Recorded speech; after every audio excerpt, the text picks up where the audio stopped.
Hello Aquarius, and welcome to your monthly horoscope for November for the Sun or the Ascendant. I'm going to give you the broad strands to look out for, but please stay with me. I will then dive deep to give you in forensic detail all the ins and outs, particularly relevant to your sign. Now, over the last couple of years, your two ruling planets, traditional of Saturn and modern of Uranus, have been in an attritional right angle, off and on, but within 3 degrees. And the great news I'm going to tell you is that that aspect finally comes to a close at the end of this month. So that's the good news. The bad news is this aspect is going to feed into the total lunar eclipse, which occurs on the 8th. So I'll be telling you about that, but I'll also be telling you about, in terms of your career or highest hopes or goals and ambitions, how it can be a sparkling start to this month. And also all the work you've been doing behind the scenes over a very long period of time can start to reward you financially this month, with Jupiter and Pluto, despite Jupiter's retrograde, in a seriously positive angle right through the spine of December. Also, from the middle of the month, it's going to be much more sociable for you. You're going to have the chance to mix and mingle. So much exciting news to share. So please stay with me for that. If you would like to understand what Sirius Astrology can help you with for year 2023, if you share with me 3 pieces of personal birth data of time, date and place of birth, I can give you your year 2023 personal forecast. If you order this year, the rest of 2022 free. Plus, within my special package of 30% off, you can get your personal roadmap, your character analysis, which can show you those repetitive cycles, for good or bad, to give you much greater information to guide your moves future forwards. Please see the link below for more. If you're new to my channel, I'd be honoured if you would subscribe. Please click or tap on the bell notification symbol.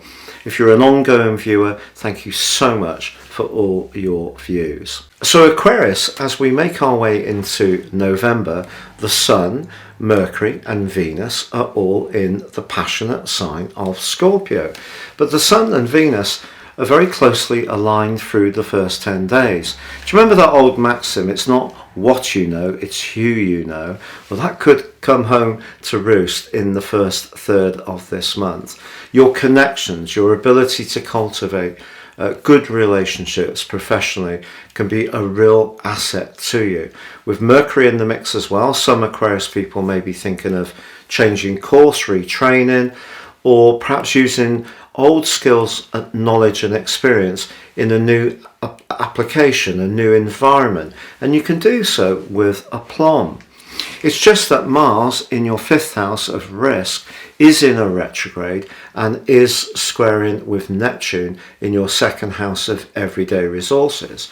So although Jupiter is in that area as well, in its retrograde, and forging that terrific angle to Pluto, it's not a month to be too reckless with your resources. But if you have got something that you want to share with people, a talent, an attribute, a quality, then do believe in yourself. And your people skills are going to be at the heart of what can bring new opportunities through for you.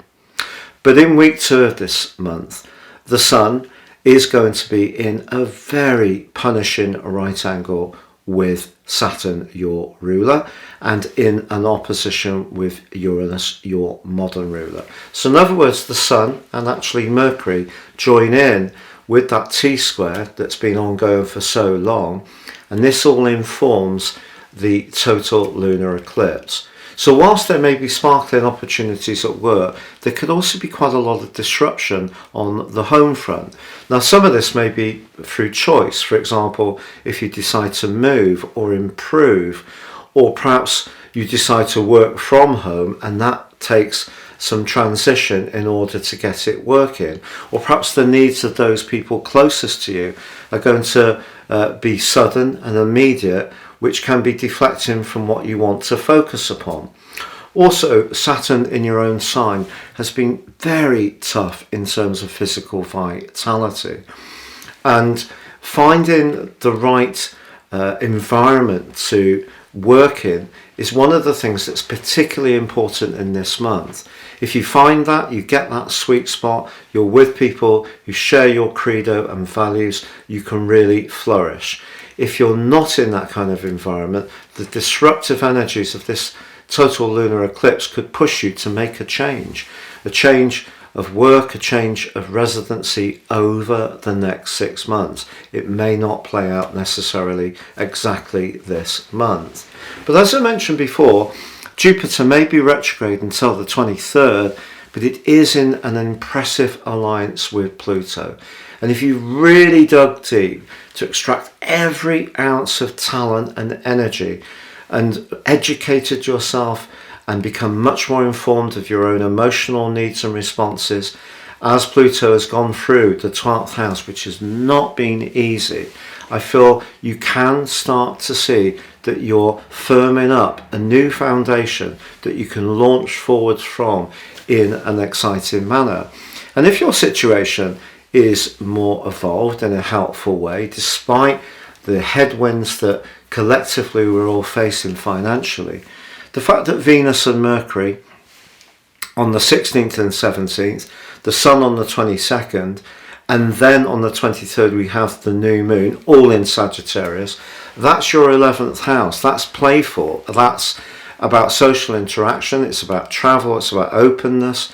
Sagittarius and Aquarius people share a love of freedom and independence, and that part of your nature can really come in.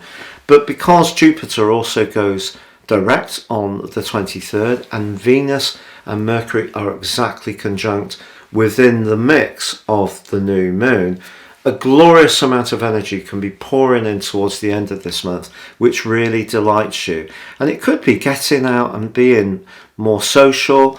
If you've had a lot of demands on you over a very long period of time, I think you may want to lift the burden a little bit. And as I said, Saturn square Uranus within 3 degrees, it's finished on the 2nd of December. So we've got this month and 2 days. I do all my forecasts within 3 degrees. Obviously, it's when planets are exactly in a particular angle that they are their highest impact, but within 3 degrees is very potent, and that's dominated the last couple of years. And you can really celebrate the end of that very tricky influence between your two rulers, which have been in that warring context pretty well all of that time.